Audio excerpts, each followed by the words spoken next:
Truths நேயர்களுக்கு வணக்கம். தேர்தல் தோல்விக்கு பிறகு ஜெயக்குமார் அண்ணன் வெளியில வந்து முறையா ஒரு குரல் கொடுத்திருக்காரு. மனுஷன் கிண்டலா ஒரு பதிவு போட்டா கூட உண்மையா போட்டிருக்கிறாரு அப்படின்னு பலரும் என்ன பண்றாங்க பேசிக்கிறாங்க. இன்னைக்கு சென்னையில நிறைய இடத்துல மின்வெட்டு பிரச்சனைகள் அதிகரிச்சுட்டே இருக்குது. இது டெய்லியே என்ன பண்றது அதிகரிச்சுதான் இருக்குது, கண்டி கம்மியாகிறதே கிடையாது. இதுக்கு ஒரு சொல்யூஷன் சொல்லுங்கப்பா, இதுக்கு ஒரு பிரச்சனை சொல்லுங்கப்பான்னு அதை சொல்ல மாட்டேங்கிறாங்க. அதை விட்டுட்டு வேற வேற பேசிட்டு இருக்காங்க வச்சுங்களேன். சமீபத்துல ராயபுரத்துல பயங்கரமா வந்து என்ன பண்ணாங்கன்னா மின்வெட்டு இருந்துச்சு. மக்கள்லாம் வீதிக்கு வந்து போராட ஆரம்பிச்சிட்டாங்க.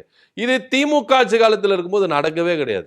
ஏன்னா அவங்க இருந்த அந்த மே மாசத்துக்கு முன்னாடி வரைக்கும், அதாவது தாவேக்கு ஆட்சி செஞ்சதுல, அதை ஆட்சி பிடிச்சதுல, அதுக்கு முன்னாடி வரைக்கும் பாத்தீங்கன்னா மின்வெட்டு பிரச்சனையே கிடையாது. ஏன் இத்தனைக்கும் ஏன் தாவேக்கு ஆட்சி செஞ்சு ஒரு வாரத்துக்கு முன்னாடி வரைக்கும் எந்த பிரச்சனையுமே கிடையாது.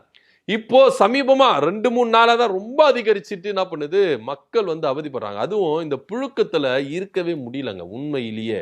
ஏன்னா இப்போ என் தொகுதி கூட வந்து பாத்தீங்கன்னா சிஎம் தொகுதியிலே இவ்வளவு அவல நிலை. எங்க வீட்டுல இப்போ நேத்து நைட்டு போன கரண்ட் இன்னும் வரல அப்படின்ற ஒரு ரேஞ்சுக்கு தான் பயங்கர இடத்துல. எங்க வீட்டு எதிர்க்கலாம் ஒரு நாள் ஃபுல்லாவே கரண்ட் வரல. அடிக்கடிக்கு கரண்ட் வந்து என்ன பண்ணுது போயிருது. போனா 2 ஹவர் 3 ஹவர் கழிச்சு தான் வருது. இதுக்கு முன்னாடி அப்படி இருந்ததே கிடையாது. ஆனா இப்ப சிஎம் தொகுதி ஸ்பெஷல் தொகுதியா மாறின பிறகு கொடுமைகள் அதிகமா இருக்குது அப்படின்னு தான் நம்ம பார்க்கணும். கரண்ட் பிரச்சனை. ஸோ ராயபுரத்துல கரண்ட் பிரச்சனை வந்திருக்கு. மக்கள் எல்லாம் வீதிக்கு வந்துட்டாங்க. வந்துட்டு ராயபுரம் எம்எல்ஏ வந்து என்ன பண்றாங்க சந்திக்கிறாங்க. அவரும் வந்து என்ன பண்றாரு, பிரச்சனையை தீர்த்துட்டு போறாரு. இதுக்கப்புறம் வராது அப்படின்னு சொல்றாங்க. ஆனா மறுபடியும் பார்த்தா அந்த கரண்ட் பிரச்சனை அதிகரிச்சுட்டு தான் இருக்கு. திரும்ப திரும்ப வருது. சோ தேர்தல் தோல்விக்கு பிறகு ரொம்ப சைலண்டாவே இருந்தாரு அண்ணன் ஜெயக்குமார் அவர். ஏன்னா அவர் வந்து பாத்தீங்கன்னா டெபாசிட்டை இழந்தாரு. அவர் அதிகப்படி இப்போ 2021 தேர்தலில் கூட 2ஆம் இடத்துக்கு வந்தாரு. அவருக்கு வச்ச கருத்து என்ன தெரியுமா, 40,000 வாக்கு வித்தியாசத்துல நான் என்ன பண்ண தோத்தேன், இஸ்லாமியர்கள் வாக்கு எனக்கு வரல, அதனால தோத்தேன். ஆனா 2021 சட்டமன்ற தேர்தல் அவர் 2ஆம் இடத்துக்கு வந்தாரு. ஆனா இப்போ தேர்தல்ல 3ஆம் இடத்துக்கு போய் டெபாசிட்டே இழந்தாரு. அந்த அளவுக்கு ஒரு அசிங்கமா போச்சு குமாரே அப்படின்ற ரேஞ்சுக்கு என்ன பண்ணிட்டாரு அண்ணன் ஜெயக்குமார் அவர்களு ரொம்ப சோகத்துல போயிட்டாரு. ஏன்னா ராயபுரத்துல முடிசூடா மன்னனா நான் இருந்தேங்க அப்படின்லாம் பேசினாரு. அந்த முடிசூடா மன்னனுக்கு வந்த சோதனையை பார்த்தீங்களா அப்படின்னு தான் பலர் என்ன பண்ணா பேசுனாங்க. ஸோ இதெல்லாம் யோசிச்சு வச்சு அண்ணன் ஜெயக்குமார் அவர்கள் ஒரு ட்வீட் ஒன்று போடுறாரு. அதாவது கரண்ட் பிரச்சனை அப்படின்னு மின்வெட்டு அதிகமா வருதுன்னு எம்எல்ஏ வீட்டுக்கு போய் முற்றுகையிட்டு மக்கள் எம்எல்ஏ வரணும் அப்படின்னு சொல்லிட்டு பண்றாங்களா. அப்போ ஒரு மனுஷன் வந்து எம்எல்ஏ இல்லைங்க ஊருக்கு போயிறாங்க அப்படின்னு சொன்னோடனே மக்கள்லாம் கலைஞ்சு போயிட்டாங்களாம். ஆனா எம்எல்ஏ இல்லைன்னு சொன்னார்ல, அவர் தான் எம்எல்ஏ அப்படின்றது மக்களுக்கு தெரியாம போயிடுச்சு அப்படின்னு சொல்லிட்டு காமெடியா ஒரு விஷயத்த போட்டுருந்தாரு. மனுஷன் காமெடியா கிண்டலா சொன்னாலும் அதான் உண்மை. ஏன்னா பல தொகுதிகள்ல எம்எல்ஏ யாரு அப்படின்னு பல பேருக்கு மூஞ்சே தெரியல அப்படின்னு தான் ஒரு மனுஷன் சொல்லியிருக்கிறார். அதாவது ஜனநாயக நாட்டுல நம்ம தொகுதிக்கு யார் எம்எல்ஏ அப்படின்னு முகத்தை கூட பார்க்காத அளவுக்கு இந்த தேர்தல்ல ஓட்டு போட்டு மக்கள் என்ன பண்ணிருக்காங்க, ஜெயிக்க வச்சிருக்கிறாங்க அப்படின்னு தாவேக அரச கடுமையா என்ன பண்ணிருக்காரு, விமர்சனம் செஞ்சிருக்கிறார். உண்மையும் அதுதான். ஒவ்வொரு தொகுதியிலும் மக்கள் வந்து யாரு இந்த தொகுதியில இந்த மனுஷன் எந்த அளவுக்கு நம்மளுக்கு அரசியல் செஞ்சிருக்காரு, இந்த மனுஷன் நம்மளுக்காக எந்த அளவுக்கு அரசியல்ல களத்துல நின்று இருக்கிறாரு, நம்முடைய வழிகளையும் வேதனைகளையும் இந்த மனுஷன் தெரிஞ்சிருக்கிறாரா, அறிஞ்சிருக்கிறாரா, நம்மளுக்காக போராடி இருக்கிறாரா அப்படின்னு ஒவ்வொரு தொகுதியிலும் மக்கள் அந்த வேட்பாளரை அறிஞ்சு தெரிஞ்சு ஓட்டு போடல. விஜய் அப்படின்ற ஒரு முகமும் விசில் அப்படின்ற ஒரு சின்னமும் இருந்ததுனால மக்கள் கண்ணை மூடிக்கிட்டு என்ன பண்ணாங்க, ஒவ்வொரு தொகுதியிலும் ஓட்டு போட்டாங்க. இன்னைக்கு ஒவ்வொரு மக்களும் வேதனையில தத்தளிக்கிறாங்க. குறிப்பா வட சென்னையில கரண்ட் பிரச்சனைனால நல்லா யோசித்து பாருங்க. அந்த எம்எல்ஏ வீட்டுல கரண்ட் இல்லாம இருக்குமா? ஒருவேளை கரண்டே போனா கூட ஜென்ரேட் ஆன் பண்ணிப்பாங்க, இல்ல இன்வெர்டர் ஆன் பண்ணிப்பாங்க. இது சாதாரண நடுத்தர மக்கள் வீட்டுல இருக்குமா அப்படின்னு ஒரு கேள்வி இருக்குல்ல. ஸோ இதெல்லாமே யோசித்தா அண்ணன் ஜெயக்குமார் அவர்கள் சூப்பரா ஒன்று போட்டிருக்காரு.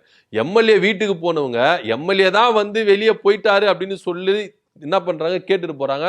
ஆனா சொன்னவர் தான் எம்எல்ஏ தெரியாம மக்கள் என்ன பண்றாங்க இருக்காங்க. இது ஒவ்வொரு தொகுதியில் நடக்குதுங்க.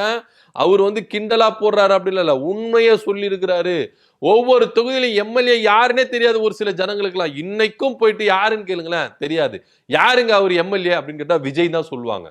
சோ அந்த அளவுக்கு ஒவ்வொரு தொகுதியில என்ன பண்ணிருக்காங்கன்னா மூடித்தனமா என்ன பண்ணிருக்காங்க, இந்த மாதிரி ஓட்டு போட இது ஜனநாயகத்துக்கு நல்லது இல்ல அப்படின்ற ஒரு பதிவையும் அண்ணன் ஜெயக்குமார் அவர்கள் சொல்லியிருக்கிறாரு. அது மாத்திரம் இல்ல, கொளத்தூர்ல எடுத்துட்டீங்கன்னா தண்ணீர் பிரச்சனை, அதே கரண்ட் பிரச்சனை, ஏகப்பட்ட பிரச்சனை வருது. ஒருத்தர் ரீல்ஸ் ஒண்ணு பார்த்தேன், ஒரு பெரியவர் வந்து சொல்றாரு, ஐயா ஸ்டாலின் ஐயா, நாங்க உங்களுக்கு ஓட்டே போடல ஐயா, மன்னிச்சிருங்க ஐயா, தப்பா நினைச்சிருக்காதீங்க, கொஞ்சம் வந்து பாருங்க ஐயா உங்க தொகுதியை என்ன எப்படி இருக்குதுன்னு, தண்ணி கொஞ்சம் கொடுங்க ஐயா, கரண்ட் கொடுங்க ஐயா. நிறைய பேர் நிறைய ரீல்ஸ் எல்லாம் நம்ம பாக்குறோம். ஏன்னா இவங்க ரீல்ஸ் ஆச்சு தானே நடத்துறாங்க, ரீல்ஸ்ல தான் இப்ப என்ன பண்றாங்க, நிறைய பேர் இந்த குறைகள்லாம் போடுறாங்க. ஏன்னா அப்பதான் வந்து மக்கள் கிட்ட போய் சேரும். ஏன்னா தாவேக்கா வந்து ரீல்ஸ் ஆட்சி நடந்தது. சோ ரீல்ஸ் ஆட்சியில நடத்தும் போது ரீல்ஸ்ல தான் குறைகளை சொல்லி என்ன பண்ண முடியும், உங்களுக்கு தெரிய வைக்கணும் அப்படின்னு சொல்லிட்டு நிறைய பேர் இப்ப ரீல்ஸ் போட ஆரம்பிச்சிட்டாங்க. நாங்க ஓட்டு போட்டது வந்து பாத்தீங்கன்னா விஜய்க்கு தான், ஆனா நாங்க திமுகவை தானே நம்பி இருக்கிறோம், உங்களை தானே நம்பி இருக்கிறோம், நீங்க வந்து எங்களுக்கு வேலை செய்யுங்க அப்படின்னு சொல்லிட்டு ஒரு அம்மா வெகுளியா சொல்லுது. சோ ஜனங்களுடைய மனநிலைமை என்னவா இருக்குது அப்படின்னு பாத்தீங்கன்னா, இங்க நல்லது செய்ய முடியும், எது பண்ண முடியும், அரசியல் முதிர்ச்சி அடைந்தவங்களுக்கு தான், ஆட்சியில தேர்ந்தவர்கள் மட்டும்தான் இங்க செய்ய முடியும். அது திமுகவா இருந்தாலும் சரி, அதிமுக இருந்தாலும் சரி, இவங்க கேட்ட அதிகாரம் கொடுத்துட்டோம் அப்படின்னு சொல்லிட்டு ரீல்ஸ் முகத்துல போயிட்டு ஆய்வு நடத்த தெரிஞ்ச இவங்களுக்கு களத்துல நின்று மக்களுடைய பிரச்சனைகளுக்கு ஒரு தீர்வு காண தெரியல பாத்தீங்களா? அப்படி தீர்வு காணா கூட அது ஒரு ரீல்ஸா தான் இருக்கு. உதாரணத்துக்கு அந்த ராயபுரம் எம்எல்ஏ தாம் இருக்கிறார்ல, அவர் வந்து ஒரு இன்ஸ்பெக்டர் கிட்ட போயிட்டு நியாயம் விசாரிக்கிறார். அவர் அந்த இன்ஸ்பெக்டர் செஞ்சது தப்பு தான், அவர் போயிட்டு விசாரி, அதுலயே ஒரு ரீல்ஸ் அதை எடுத்து என்ன பண்றாங்க, ரீல்ஸா போடுறாங்க. அது மாத்திரம் இல்லாம மக்கள் எல்லாரும் என்ன பண்றாங்கன்னா மின்வெட்டுனால போராடுறாங்க, இவர் போய் பேசுறாரு, அதுவும் ஒரு ரீல்ஸ். சோ எல்லாத்திலும் ரீல்ஸா தான் போட்டு இருக்காங்க. இப்படியே ரீல்ஸே போட்டு இருந்தா ரியல் லைஃப்ல மக்கள் கஷ்டப்படுறாங்களே, வேதனைகள் அனுமதிக்கிறாங்களே, அதுக்கு என்ன சொல்யூஷன் அது சொல்லுங்க, ஏன்னா சொல்லவே மாட்டேங்கிறாங்க. சோ இன்னைக்கு ராயபுரம் மக்களுக்காக அண்ணன் ஜெயக்குமார் அவர்கள் முன்னாடி வந்து நின்று இருக்கிறாரு. முகத்தை பார்க்காம ஓட்டு போட்டீங்க, இப்ப நீங்க என்ன பண்ணிருக்கீங்க, அனுபவிக்கிறீங்க. இது வந்து பாத்தீங்கன்னா ஒவ்வொருத்தருக்கும் பாடம்.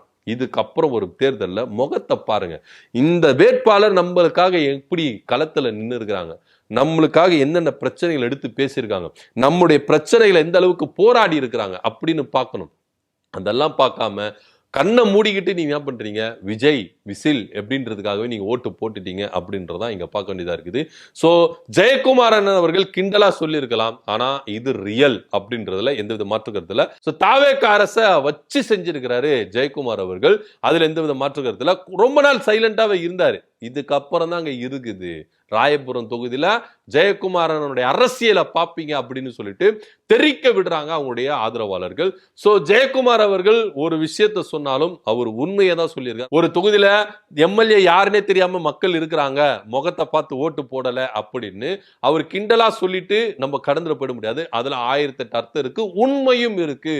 ஒவ்வொரு தொகுதியிலும் மக்கள் வேதனைப்படுறாங்க, முகத்தை பார்க்காம ஓட்டு போட்டோம், இப்ப நம்ம கஷ்டப்படுறோம் அப்படின்னு ஒவ்வொரு மக்களும் ஒவ்வொரு தொகுதியிலும் என்ன பண்றாங்க, கஷ்டப்படுறாங்க, வேதனைப்படுறாங்க.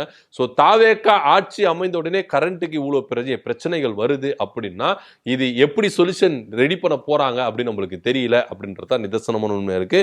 இதை பத்தியோட கருத்து என்ன அப்படின்னு கீழே கமெண்ட் பண்ணுங்க. நன்றி, வணக்கம்.